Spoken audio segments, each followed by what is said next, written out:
السلام علیکم ورحمۃ اللہ وبرکاتہ۔ آسان تفسیر القرآن، جس میں ہم سورہ بقرہ کا لفظی با محاورہ ترجمہ اور تفسیر پڑھ رہے تھے۔ آج انشاءاللہ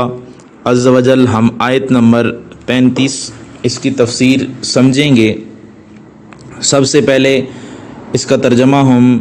سنتے ہیں اور تلاوت سماعت فرماتے ہیں۔ اعوذ باللہ من الشیطان الرجیم،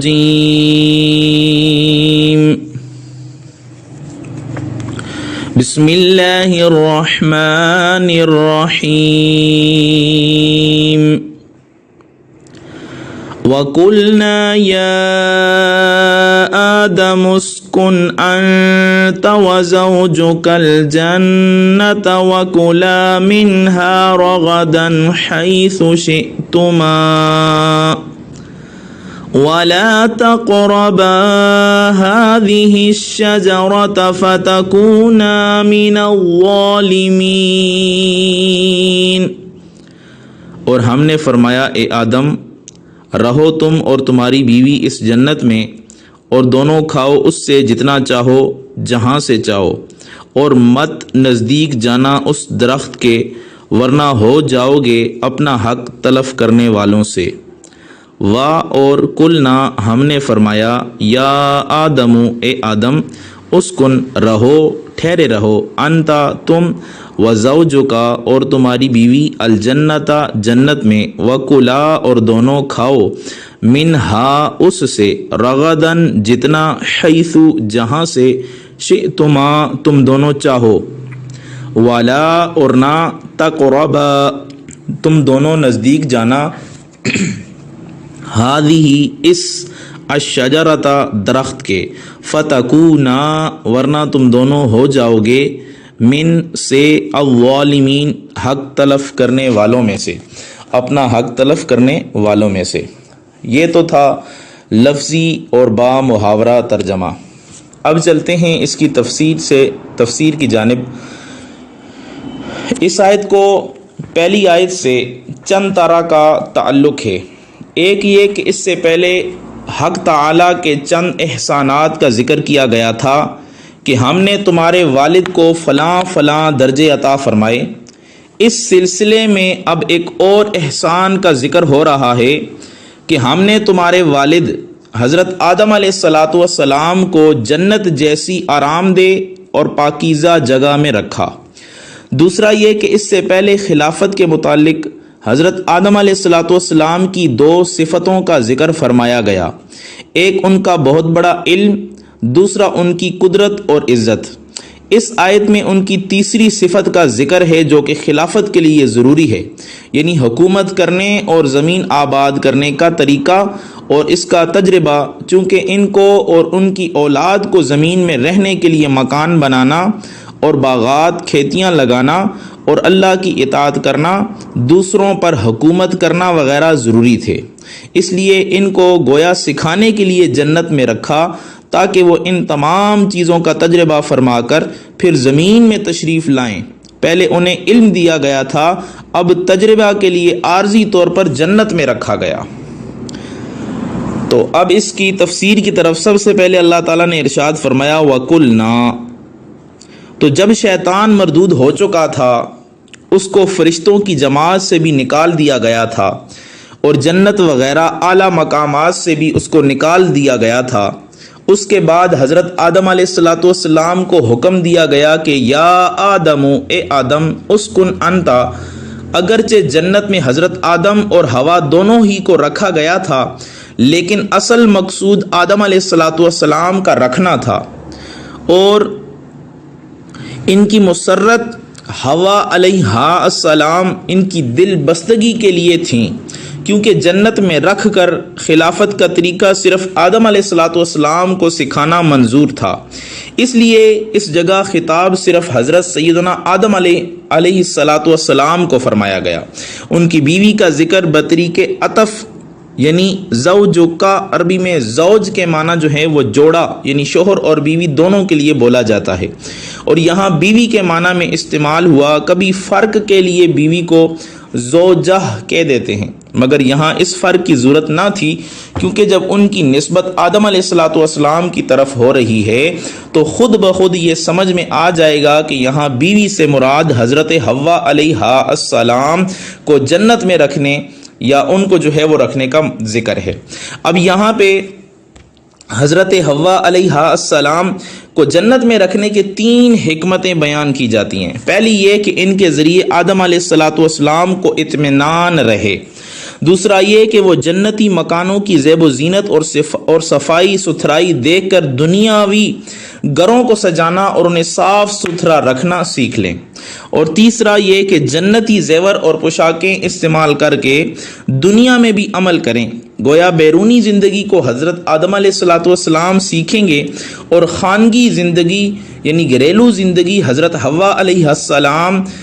سیکھیں گی، اس لیے کہ اس وقت آپ کی زوجہ صرف حوا ہی تھیں، وہاں کی حوریں نہیں تھیں، کیونکہ دنیا میں آ کر گھر بار انہی کو سنبھالنا تھا، نہ کہ حوروں نے آ کر گھر بار سنبھالنا تھا۔ اب یہاں پہ حضرت حوا علیہ السلام کی پیدائش کا ذکر کرتے چلیں۔ اب سب یہ مانتے ہیں کہ حضرت آدم علیہ الصلوۃ والسلام پیدا ہوئے، اور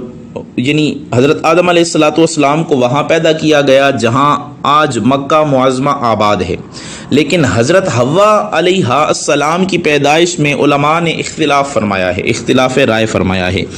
کہ کہاں ان کی ولادت ہوئی۔ حضرت عبداللہ بن عباس اور حضرت عبداللہ بن مسعود رضی اللہ تعالی عنہما فرماتے ہیں کہ جنت میں ہوئی۔ حضرت سیدنا آدم علیہ الصلوۃ والسلام ایک دن سو رہے تھے، ان کی پسلی سے ان کو پیدا فرمایا گیا۔ تو آیت کے معنی یہ ہوں گے کہ اے آدم علیہ السلام، آپ کو اور آپ کی بیوی جنت میں ٹھہرے رہو۔ لیکن حضرت عمر اور دیگر صحابہ کرام نے روایت فرمائی کہ فرشتوں نے آدم اور حضرت حوا علیہ السلام کو نوری لباس پہنایا، ان کے سر پر تاج رکھے، سونے کے تخت پر بٹھایا، حضرت حوا کو مختلف قسم کے زیوروں سے آراستہ کیا، پھر ان دونوں کو جنت میں پہنچا دیا گیا۔ تو اس سے یہ معلوم ہوتا ہے کہ حضرت حوا کی پیدائش بھی زمین میں ہوئی۔ اب آیت کے معنی یہ ہوں گے کہ آپ اور آپ کی بیوی جنت میں جا کر رہو، اور الجنہ تمام مفسرین کا اس بات پر اتفاق ہے کہ اس سے وہی جنت مراد ہے جس میں نیکوکار ثواب کے لیے جائیں گے، یعنی بہشت۔ ہاں، بعض بے دینوں نے یہ کہا ہے کہ یہ فلسطین یا فارس یا کرمان میں کوئی باغ تھا جس میں آدم علیہ الصلوۃ والسلام کو کچھ دن کے لیے رکھا گیا، پھر ایک خطا کی وجہ سے ہندوستان کی طرف بھیج دیا گیا، لیکن یہ بات محض غلط ہے، اس لیے کہ آدم علیہ الصلوۃ والسلام سے فرمایا اہبطوا منہا، یعنی جنت سے اتر جاؤ، اور اترنا جو ہے وہ اونچی جگہ سے ہوتا ہے۔ اگر یہ کوئی زمین کا باغ ہوتا تو فرمایا جاتا اخرجو، یعنی یہاں سے نکل جاؤ، لیکن اہبطوا فرمایا تو اس کا مطلب یہ ہے کہ یہ جنت سے مراد وہی جنت ہے کہ جسے ہم جنت کہتے ہیں۔ بندہ مرنے کے بعد اگر نیک اعمال ہے تو حساب و کتاب ہونے کے بعد وہ جنت میں جائے گا۔ اب یہاں پہ یہ جو اعتراض کیا گیا، آزاد خیال جو لوگ ہیں ان کا یہ کہنا ہے کہ آدم علیہ الصلوۃ والسلام کو اس جنت میں نہیں ٹھہرایا گیا تھا جہاں لوگ مرنے کے بعد داخل ہوتے ہیں، بلکہ انہیں دنیا میں زمین پر کسی باغ میں ٹھہرایا گیا تھا، کیونکہ اگر انہیں معروف جنت میں ٹھہرایا جاتا تو وہاں سے کبھی نہ نکلتے، کیونکہ وہاں جائے وہ وہاں سے جو جاتا ہے، یعنی وہ جہاں وہ آدمی جاتا ہے جنت میں جو جاتا ہے وہاں سے نکلتا نہیں ہے۔ تو پرانے زمانے میں معتزلہ نے یہ بات کہی تھی، اور نئے زمانے میں سر سید احمد خان جیسے لوگوں نے یہ بات کہی ہے، لیکن یہ بات بالکل بھی غلط ہے۔ آدم علیہ الصلوۃ والسلام اسی معروف جنت میں داخل ہوئے تھے جس کو ہم جنت کہتے ہیں، کیونکہ یہاں اسکن انت و زوجک الجنہ فرمایا گیا، اور الجنہ معرف باللام ہے، اور جو کسی خاص جنت پر دلالت کرتا ہے، اور قرآن میں جنت معروفہ کو جہاں اہل ایمان مرنے کے بعد داخل ہوں گے ہمیشہ الجنہ ہی کہا گیا ہے۔ جیسے ایک جگہ اللہ نے فرمایا وَأُزْلِفَتِ الْجَنَّةُ لِلْمُتَّقِينَ، جنت کو متقین کے قریب کر دیا جائے گا، اور کبھی فرمایا فَإِنَّ الْجَنَّةَ هِيَ الْمَأْوَى، اور کہیں فرمایا اولئک اصحاب الجنہ، اور کہیں فرمایا ام حسبتم ان تدخلوا الجنہ۔ تو یہاں پہ وہی جنت مراد ہے جو ہم عام طور پہ جنت کو سمجھتے ہیں، تو حضرت آدم علیہ الصلوۃ والسلام کو بھی وہیں ٹھہرایا گیا تھا۔ اور حدیث میں بھی ہے کہ حضرت موسیٰ علیہ الصلوۃ والسلام نے حضرت آدم علیہ الصلوۃ والسلام سے کہا کہ آپ نے لوگوں کو اپنی خطا کی وجہ سے جنت سے نکالا۔ معلوم ہوا کہ آدم علیہ الصلوۃ والسلام کو جنت معروفہ ہی میں رکھا گیا تھا۔ رہا یہ کہنا کہ جو جنت میں جائے وہاں سے نکالا نہیں جاتا، تو یہ یاد رہے جو شخص اپنے اعمال کی جزا کے لیے جنت میں داخل ہوا اسے وہاں سے نہیں نکالا جاتا، جبکہ آدم علیہ الصلوۃ والسلام کا معاملہ اس سے مختلف تھا۔ وہ صرف جنت کی سیر کے لیے وہاں پہ گئے تھے، جیسے حضور علیہ الصلوۃ والسلام شب معراج جنت کی سیر کے لیے وہاں پہ گئے تھے۔ اب یہاں پہ آگے اللہ تعالیٰ نے کیا ارشاد فرمایا؟ آگے فرمایا وَكُلَا مِنْهَا، یعنی جنت کی چیزیں دیکھنے سے پورا تجربہ نہیں ہو سکتا، اس لیے ان عام نعمتیں کھانے کی عام اجازت دے دی گئی کہ یہاں کھا کر دنیا نعمتوں کا کھانا سیکھ جائیں، اور کتنا کھائیں؟ حیث شئتما، یہ فرما کر بتا دیا ہر جگہ سے کھا سکتے ہیں، شئتما جتنا جو ہے وہ جی چاہے، جتنا جو ہے وہ نفس چاہے اتنا جو ہے وہ آپ کھا سکتے ہیں۔ لیکن آگے فرمایا وَلَا تَقْرَبَا، چونکہ دنیا میں آدم علیہ السلام اور ان کی اولاد پر احکام خداوندی جاری ہونے والے تھے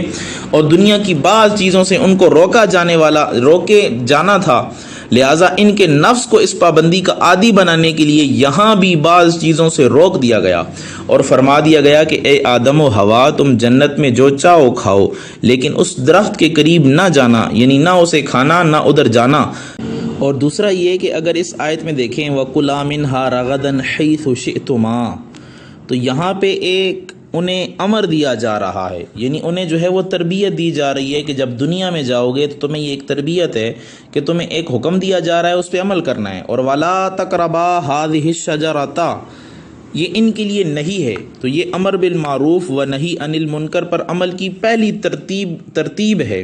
یا پہلی جو ہے وہ تربیت دی جا رہی ہے تاکہ دنیا میں جائیں تو یہ تربیت ان کی پہلے سے ہوئی ہو کہ انہیں بعض کاموں سے رکنے کا کہا جائے گا اور بعض کاموں کے کرنے کا کہا جائے گا۔ اب یہاں پہ دوسری چیز یہ ہے کہ حضرت آدم علیہ الصلوۃ والسلام کو جب ٹھہرایا گیا کہ وہ باغ کون سا تھا، کیا وہ جنت ہی تھا یا کوئی اور باغ تھا، جس طرح کے بعض جو ہے وہ مفسرین نے یا چند جو ہے وہ نئی روشن یا نئے خیال والے لوگوں نے جو ہے وہ کہا ہے کہ وہ جنت نہیں تھا۔ تو اس جگہ کچھ آزاد خیال لوگوں کا یہ کہنا کہ حضرت آدم علیہ الصلوۃ والسلام کو اس جنت میں نہیں ٹھہرایا گیا تھا جہاں لوگ مرنے کے بعد داخل ہوتے ہیں، بلکہ انہیں دنیا میں زمین پر کسی باغ میں ٹھہرایا گیا تھا، کیونکہ اگر انہیں معروف جنت میں ٹھہرایا جاتا تو وہاں سے کبھی نہ نکلتے، کیونکہ جو وہاں جائے وہ وہاں سے واپس نہیں نکلتا۔ اور پرانے زمانے میں معتزلہ نے یہ بات کہی تھی، اور اب نئے زمانے میں سر سید احمد خان اور ان کے جتنے حواری ہیں انہوں نے یہ بات اپنے منہ سے نکالی ہے، لیکن یہ بات جو ہے وہ بالکل غلط ہے۔ آدم علیہ الصلوۃ والسلام کو اسی جنت میں ٹھہرایا گیا تھا جہاں مرنے کے بعد مومن جاتے ہیں، کیونکہ یہاں اسکن انت وزوجک الجنہ فرمایا گیا، اور الجنہ یہ معرف باللام ہے جو کسی خاص جنت پر دلالت کرتی ہے، اور قرآن میں جنت معروفہ کو جہاں اہل ایمان مرنے کے بعد داخل ہوں گے ہمیشہ الجنہ ہی سے پکارا گیا ہے۔ ایک جگہ فرمایا وَأُزْلِفَتِ الْجَنَّةُ لِلْمُتَّقِينَ، جنت کو قریب کر دیا جائے گا پرہیزگاروں کے لیے۔ کہیں فرمایا فَإِنَّ الْجَنَّةَ هِيَ الْمَأْوَىٰ، کہ ان کا ٹھکانہ یہی جو ہے وہ جنت ہے۔ اور کہیں فرمایا اولئک اصحاب الجنہ، یہی جنت والے ہیں۔ تو یہ تمام آیتوں سے ہمیں پتہ چلتا ہے کہ وہ جنت، الجنہ سے مراد وہی جنت ہے جہاں مرنے کے بعد مومن داخل ہوں گے، تو اس جنت میں حضرت آدم علیہ الصلوۃ والسلام کو ٹھہرایا گیا تھا۔ اور اس کے علاوہ حدیث میں بھی ہے کہ حضرت موسیٰ علیہ الصلوۃ والسلام نے حضرت آدم علیہ الصلوۃ والسلام سے کہا کہ آپ نے لوگوں کو اپنی اس خطا کی وجہ سے جنت سے نکالا، جو مسلم شریف کی حدیث پاک ہے۔ تو یہ معلوم ہوا کہ آدم علیہ الصلوۃ والسلام کو جنت معروفہ میں ہی رکھا گیا تھا، اور رہا یہ کہنا کہ جو جنت میں جائے وہ وہاں سے نکالا نہیں جاتا، تو یاد رہے جو شخص اپنے اعمال کی جزا کے لیے جنت میں داخل ہوا ہو اسے وہاں سے نہیں نکالا جاتا، جبکہ آدم علیہ الصلوۃ والسلام کا معاملہ اس سے مختلف تھا، وہ صرف جنت کی سیر کے لیے وہاں گئے ہوئے تھے، جیسے نبی کریم رؤوف الرحیم صلی اللہ علیہ وسلم شب معراج جنت کی سیر فرمائی تو آپ بھی جو ہے وہاں پہ سیر کے لیے گئے ہوئے تھے۔ اب یہاں پہ حضرت آدم علیہ الصلوۃ والسلام کی شان میں شیعہ مفسرین نے جو ہے وہ ایک بے ادبی اور گستاخی کی ہے۔ وہ کیا ہے؟ شیعہ مفسر ملا ابو نضر محمد بن حسن نے ایک جھوٹی روایت بیان کی، اور امام جعفر صادق کی طرف منسوب کیا کہ جب اللہ تعالیٰ نے حضرت آدم علیہ السلام کو پنج تن پاک کی زیارت کروائی تو فرمایا اے آدم خبردار ان کی طرف نظر حسد سے مت دیکھنا ورنہ میں تمہیں اپنے قرب سے نیچے گرا دوں گا۔ مگر جب وہ جنت میں ٹھہرے تو وہاں ان کو نبی کریم حضرت علی، سیدہ فاطمہ اور حسنین کریمین کی زیارت کروائی گئی، اور جب آپ نے ان کی طرف حسد کی نظر سے دیکھا پھر ان پر 12 اماموں کی امامت پیش کی گئی اور انہوں نے اس سے انکار کیا تو جنت نے غصے سے ان پر اپنے پتے پھینکے۔ پھر جب انہوں نے اللہ تعالیٰ سے توبہ کی اور ولایت کا اقرار کیا اور پنج تن پاک ان کے وسیلے سے دعا مانگی تو اللہ تعالیٰ نے ان کی خطا بخشی، اور اس بارے میں انہوں نے جو ہے وہ آیہ کریمہ ذکر کی ہے تفسیر عیاشی میں، جس طرح کہ جلد نمبر اول میں یہ بات انہوں نے کی ہے۔ تو یہاں سے یہ معلوم ہوا کہ اہل تشیع جو ہیں، شیعہ لوگ ہیں، صرف 12 اماموں کو معصوم مانتے ہیں، جبکہ انبیاء تو ان کے نزدیک حسد اور کفر میں مبتلا ہونے والے ہیں۔ تو یاد رکھیں یہ ایک وسوسہ بھی جو ہے وہ شیطانی ہے، کیونکہ حسد جو ہے یہ انبیاء میں نہیں پایا جاتا۔ انبیاء جو ہیں وہ اس طرح کی چیزوں سے محفوظ ہوتے ہیں، اور جو انبیاء کے بارے میں اس طرح کا عقیدہ رکھے تو وہ ہرگز بھی مومن نہیں ہو سکتا۔ اور یہاں پہ ایک اور بات بھی یاد رکھنی چاہیے، کیونکہ آج کل بے باکی کا دور ہے اور جس کا جو جی چاہتا ہے بول دیتا ہے، یہاں تک کہ مذہبی معاملات میں اور اہم عقائد میں بھی زبان کی بے اختیاری یا بے احتیاطیاں شمار سے باہر ہیں۔ اس میں سب سے زیادہ بے باکی جس مسئلے میں دیکھنے میں آتی ہے وہ حضرت آدم علیہ السلام کا جنتی ممنوع درخت سے پھل کھانا ہے۔ تو اعلیٰ حضرت رحمۃ اللہ تعالی علیہ فرماتے ہیں کہ غیر تلاوت میں اپنی طرف سے حضرت آدم علیہ السلام کی طرف نافرمانی اور گناہ کی نسبت حرام ہے، اور بعض ائمہ دین نے اس کی تصریح فرمائی ہے، بلکہ ایک جماعت علماء کرام نے اسے کفر بھی بتایا ہے۔ تو لہٰذا اپنے ایمان اور قبر و آخرت پر ترس کھاتے ہوئے ان معاملات میں خاص طور پر اپنی زبان پہ قابو رکھنا ہوتا ہے۔ تو یہاں پہ اس کے علاوہ انبیاء کرام علیہ السلام کو ظالم کہنے والے کا حکم کیا ہوگا؟ تو یاد رکھیں انبیاء کرام علیہ السلام کو ظالم کہنا گستاخی اور توہین ہے۔ جو انبیاء کرام علیہ السلام کو ظالم کہے وہ کافر ہے۔ اللہ تعالیٰ مالک و مولا ہے، وہ اپنے مقبول بندوں کے بارے میں جو چاہے فرمائے، کسی دوسرے کی کیا مجال کہ وہ انبیاء کرام علیہ السلام سے متعلق کوئی خلاف ادب کلمہ زبان پر لائے۔ اللہ تعالیٰ کے اس طرح کے خطابات کو اپنی جرأت و بے باکی کی دلیل بنائے، یہ ہرگز درست نہیں ہے۔ اس بات کو یوں سمجھیں کہ بادشاہ کے ماں باپ بادشاہ کو ڈانٹیں اور یہ دیکھ کر شاہی محل کا جو نوکر چاکر ہے، ذمہ دار ہے، وہ بادشاہ کو دیکھے اور انہی الفاظ میں ڈانٹنے لگے بادشاہ کو کہ اس کے والدین نے اسی الفاظ سے پکارا ہے، تو اس کو احمق کہیں گے، اور اس احمق کا کیا انجام ہوگا وہ آپ بہتر جانتے ہیں۔ تو ہمیں بھی انبیاء کرام علیہ السلام اور محبوبان خدا کی تعظیم اور توقیر اور ادب و اطاعت اور ان کی تعظیم کا حکم دیا گیا ہے، اور ہم پہ لازم ہے کہ ہم ہر وقت انبیاء کرام علیہ السلام کی تعظیم اور ادب جو ہے وہ ملحوظ خاطر رکھیں۔ اب یہاں پہ دوسری چیز جو ہے وہ انبیاء کرام علیہ السلام معصوم عن الخطا ہوتے ہیں،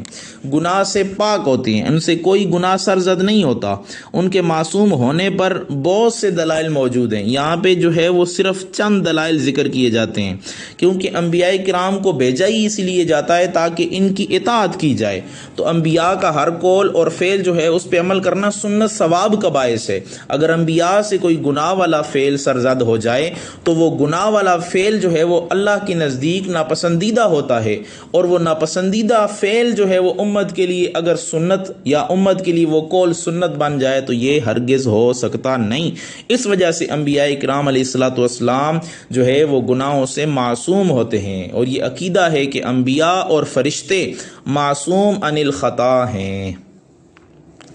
یہاں پہ ایک چیز، انبیاء کرام علیہ السلام اللہ تعالیٰ کے چنے ہوئے اور مخلص بندے ہیں، جیسے کہ اللہ تعالیٰ نے حضرت ابراہیم، حضرت اسحاق، حضرت یعقوب علیہم السلام کے بارے میں واضح طور پر ارشاد فرمایا، انا اخلصناہم بخالصۃ ذکر الدار، بے شک ہم نے انہیں ایک کھری بات سے چن لیا وہ اس آخرت کے گھر کی یاد ہے۔ اور حضرت یوسف علیہ الصلوۃ والسلام کے بارے میں فرمایا انہ من عبادنا المخلصین، بے شک وہ ہمارے چنے ہوئے بندوں میں سے ہے، اور جو اللہ تعالیٰ کے مخلص بندے ہیں شیطان انہیں گمراہ نہیں کر سکتا، جیسا کہ اس کا یہ اعتراف خود قرآن کریم میں موجود ہے۔ قال فبعزتک لأغوینہم اجمعین الا عبادک منہم المخلصین، اس نے کہا تیری عزت کی قسم ضرور میں ان سب کو گمراہ کروں گا مگر جو ان میں تیرے چنے ہوئے بندے ہیں، یعنی ان کو میں گمراہ نہیں کر سکوں گا۔ تو اس سے یہ معلوم ہوا کہ انبیاء کرام علیہ الصلاۃ والسلام پر شیطان کا داؤ نہیں چلتا، وہ ان سے گناہ یا کفر کرا دے یہ شیطان سے ممکن نہیں ہے، شیطان سے یہ داؤ نہیں چلتا۔ دوسری بات، گناہ کرنے والا مذمت کیے جانے کے لائق ہے، جبکہ انبیاء کرام علیہ الصلاۃ والسلام کے بارے میں اللہ تعالیٰ نے مطلق ارشاد فرمایا وَإِنَّهُمْ عِنْدَنَا لَمِنَ الْمُصْطَفَيْنَ الْأَخْيَارِ، اور بے شک وہ ہمارے نزدیک بہترین چنے ہوئے بندوں میں سے ہیں۔ تو یہ پتہ چلا کہ انبیاء کرام سے بھی گناہوں کا صدور ممکن نہیں ہے۔ تیسری بات، انبیاء کرام علیہ الصلوۃ والسلام فرشتوں سے افضل ہیں، اور جب فرشتوں سے گناہ صادر نہیں ہوتا تو ضروری ہے کہ انبیاء کرام علیہ الصلوۃ والسلام سے بھی گناہ صادر نہ ہو، کیونکہ اگر انبیاء کرام علیہ الصلوۃ والسلام سے بھی گناہ صادر ہو تو وہ فرشتوں سے افضل نہیں رہیں گے۔ تو یہ ساری چیزیں جو ہے ہمیں یہاں پہ معلوم ہو جاتی ہیں۔ اس کے علاوہ بھی بہت ساری آیتیں ہیں۔ ایک جگہ اللہ تعالیٰ نے ارشاد فرمایا وَمَا أَرْسَلْنَا مِن رَّسُولٍ إِلَّا لِيُطَاعَ بِإِذْنِ اللَّهِ، اور ہم کوئی رسول نہیں بھیجتے مگر اس لیے کہ حکم الہی سے ان کی اطاعت کی جائے، یعنی انبیاء کو بھیجا جاتا ہے تو ان کی اطاعت کے لیے بھیجا جاتا ہے۔ تو اطاعت اس کی جاتی ہے کہ جس کا ہر قول و فعل جو ہے وہ گناہ نہ ہو، بلکہ ہر اس کا قول و فعل ایسا ہو کہ جو اللہ کی پسندیدہ ہو، اللہ کا پسندیدہ ہو۔ تو انبیاء جو ہے وہ معصوم عن الخطا ہیں، شیطان کا ان پر کوئی داؤ نہیں چلتا۔ باقی اگلی آیت میں جو ہے وہ مزید وضاحت آئے گی، جس میں کوئی شکوک و شبہات ہیں تو وہ بھی انشاءاللہ رفع ہو جائیں گے۔ آج کے لیے اتنا کافی ہے۔ السلام علیکم ورحمۃ اللہ وبرکاتہ۔